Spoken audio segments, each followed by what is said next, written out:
that the numbers of the annual memberships were included in your list, but it wasn't included in your chart with that outlines. Sure, yeah, I can give you that if that's something you would. I'm just interested in what the numbers actually are, because yeah, I don't have every single year with me. I certainly can forward that to council. We have maintained about we have climbed to about the 415 and maintained that. Okay. It's been a continuous slight climb, or climb in this community. The breakdown as a whole is predominantly adult, so almost 267 adults. 30 are in a family relationship at this point, 72 are students, and then 5 are children. We don't have at this point a lot of children, and then another 41 are assisted. So those are certainly, have all that data. Again, we certainly could overwhelm you with the data. I was just interested in that particular page. Would you like it sent to? No, I think I understand. Okay. It's been continuous and it's been holding up around 415. That's fine. Thank you. Okay. Any other questions? Thank you for your presentation. Thank you very much. Forward to continuing with the YMCA for the duration of the contract. And we look forward to partnering in the future. Great. Thank you. Thank you. 6.3 is Ralph Magnoli regarding the placement of snow stakes in Fort Franks. And there's a report, the Patrick Healy Service report on page 144. Is Ralph here to speak to us?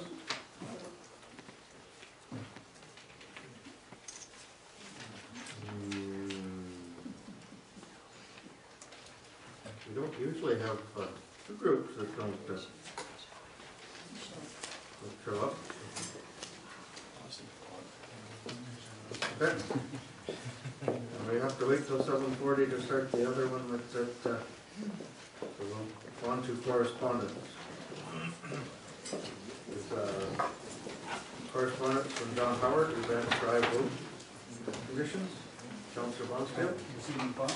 Move that receive and file. Or refer to staff. Well, refer to staff. They're handling the discussion. Okay, seconder for that, Councillor Underwood. Deputy Mayor, questions? Just for you to rent. We had some exchanges earlier today, and I'm wondering if you wouldn't mind just commenting on that to the public with regards to the things that have changed since our last public discussion about this, the additional aggregate on the side of the road and your plans to deal with that, and how you have confidence it's going to happen. Yeah, as you see in the picture, there is additional aggregate that's been put into the ditch. It's called kickoff, and it's part of the process. In tar and chip, usually you do this type of work at the start of the summer, and you put extra aggregate on the roadway to ensure that you get a full net, and as traffic and heat passes over the road, you end up with a nice smooth surface. The challenge with our program in 2012 was that the work was done later in the summer due to the tenders being delayed. So we did get extra kickoff, but the plan is when springtime thaw happens and the ditches can handle it, we'll sweep it up, spread it back over the road, and allow the summertime heat traffic again to knit it in. And if there's loose aggregate after this summer, then we go in and sweep, and that should be the end of the process. Okay, thank you. Any other questions? All in favor of that? Carried. Thank you. 8.1. This is official plan amendment. There's a recommendation on page 59. This is for Martin Lenders, 6472 Cedar Point line. Councillor Cook. I'll move the recommendation. Move the recommendation. Second by Councillor Underwood. Any questions on that report or recommendation? All in favor of that? Carried. Thank you. 8.2 is report number 6, Suncorn Energy Cedar Point Wind Farm draft municipal consultant form. Looking for a review of that and directions, or whether we approve the report. There was questions regarding whether we keep this until following the meeting or send a report in. Is there any, Councillor Boston? I'm going to suggest that we table it until the public meetings are done. and then bring it back to the table after the last year. Whether there's any adjustments to it at Yeah. that time. Councillor Cook? Is there, are we under a time constraint in all of this? I'd refer that to the planner. Is there a time that we have to have this in by? No, we can wait till after the public meetings. Okay, that was the request, so we'll second that we. Any other questions on that? All in favor of that? Carried, thank you. And 8.3 is vehicular access over King Street parking lot in favor of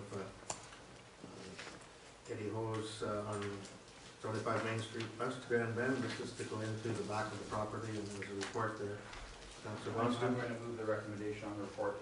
I thought it was well done, and it was a really good compromise, good solution, a very economical one, and pleases everybody, so. This was been worked on since, for the past year probably, by our former CAO to get us to accept this and that way. Seconder for that, Councilor Mayor Day. Any other questions on this? All in favor of that? Carried. Gone with that report. And I heard the planner said with the weather that the way it is, she wanted to sneak out when we're done with planning report. I think we're done with planning report. Sneak away. It's a long drive. And it's not very nice out there. Guess we got a couple minutes before 8:40 yet. 8.4, page 99 is the Heart and Stroke Big Bite event. There's a recommendation there. Councillor Bonstein, Councillor Cook. Questions on that? All in favor of that? Carried, thank you. Report 9, the outdoor sports field allocation policy. There's a recommendation on page 1 and 2. Councillor Bonstein. I just have one question for you, Brent. Second that. Scott. I thought, I didn't call that. we're doing second craft here tonight. Brent, the one question I had, because I thought your report was good. I like it, and I think we need to put some shape to it. One thing I had, those ball fields, I'm sure get pickup games, right, in the summer? Yes. Okay. That's not going to impact. No, it's not gonna impact it. I guess the only impact is just if you book the field, then you show up for it and somebody's playing. By having this in place, you have a defensible statement saying, I booked this field. Okay. Second Mayor Day. For you to Brent, is this just a formalization of kind of the informal process? Is there anything significantly different that's going to be a bit of a shock or surprise in sports? No, you know, the biggest challenge that we have with these types of policies is just making sure that we roll out the communication quickly enough, and then it's just people getting used to meeting the timelines.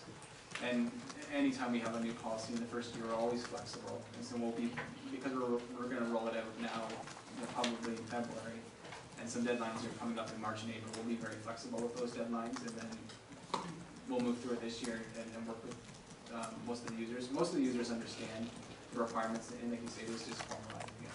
So it's mostly just dates? It's dates, and then putting in place formally the requirement for insurance, just to make sure we limit our exposure.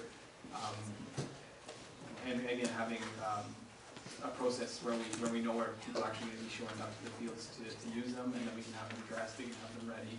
We know they're in the booking system, and then we can also then bill for those as well. Thank you. Okay. Councillor Scott. You two are community directors, or director of community services. You've listed under municipal facilities the Port Franks baseball diamond, but that's not really a diamond It's not really a necessarily. diamond And anymore. you are going to take the backing off there anyways. Yeah, at some point we will take that off. Okay. Any other questions? All in favor of that? It's carried. Thank you. 8.6. Moved by Deputy Mayor Day. Second by Councilor McGuire. Any questions on that? All in favor of that? It's carried. Thank you. Okay, it's 7:40 now, so we will have, we'll go back to our last delegation.